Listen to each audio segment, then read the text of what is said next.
In the heart of the ancient city of Zephyria, where the streets whispered of forgotten magic, there lay a hidden shop. It was a nondescript place, wedged between two towering buildings, its door barely noticeable amidst the bustling market. This shop, however, was known to a select few as the repository of relics. And within it, under layers of dust and shadow, rested the betrayer's mask. Legends spoke of the mask's creation by a powerful enchanter, Aldrich the Deceiver, who had imbued it with his essence.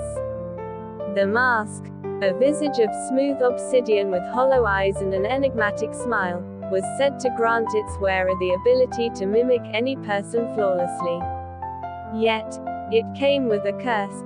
Those who wore it would find themselves betraying the deepest loyalties, driven by a force beyond their control. One moonless night, a young thief named Lysander, desperate and hunted, stumbled upon the repository. Drawn to its mysterious allure, he slipped inside. The shopkeeper, a frail old man with eyes that seemed to see through souls, sensed the desperation in Lysander and, after a cryptic conversation, presented the mask to him. "Be warned," the shopkeeper intoned, "this mask grants power, but at a steep price. Wear it, and your true self may be lost forever." Lysander, seeing no other way to escape his pursuers, ignored the warning and donned the mask. Instantly, he felt a surge of energy.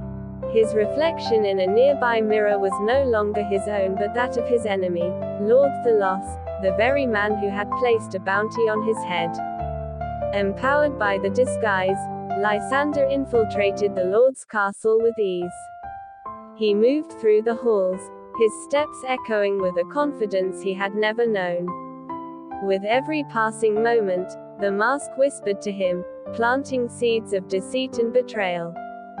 By dawn, he had unraveled Lord Thalos's schemes, exposing the noble's treacherous plots against the kingdom.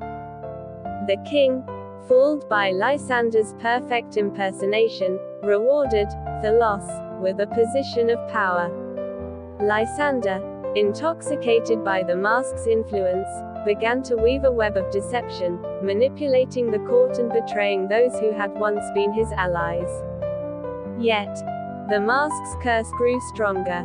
Lysander found himself betraying not only his enemies but his friends, and even his own desires. His heart hardened, and the lines between his true self and the persona of Thalos blurred until he could no longer distinguish between the two. Years passed, and Zephyria fell into turmoil, plagued by the machinations of the man who was once a desperate thief. In his final days, Lysander, now fully consumed by the mask's curse, stood alone in the grand hall of the castle. The whispers of the mask had silenced, leaving only a hollow echo of the person he once was. As he stared into the mirror, the reflection staring back was no longer a disguise. It was his true face, twisted by years of deceit and treachery. With a trembling hand, he removed the mask, only to find that his own visage had taken on its sinister features. The man he once was had been lost forever, replaced by the betrayer. The mask, now lifeless and powerless, fell to the floor, its curse fulfilled. Lysander, or what remained of him, crumpled beside it, a testament to the cost of power and the irreversible damage of betrayal. The shopkeeper, watching from the shadows, sighed. He had seen this tragedy unfold countless times, yet it never ceased to pain him. He picked up the mask, now just an ordinary object, and returned it to its place on the shelf, waiting for the next desperate soul to walk through his door.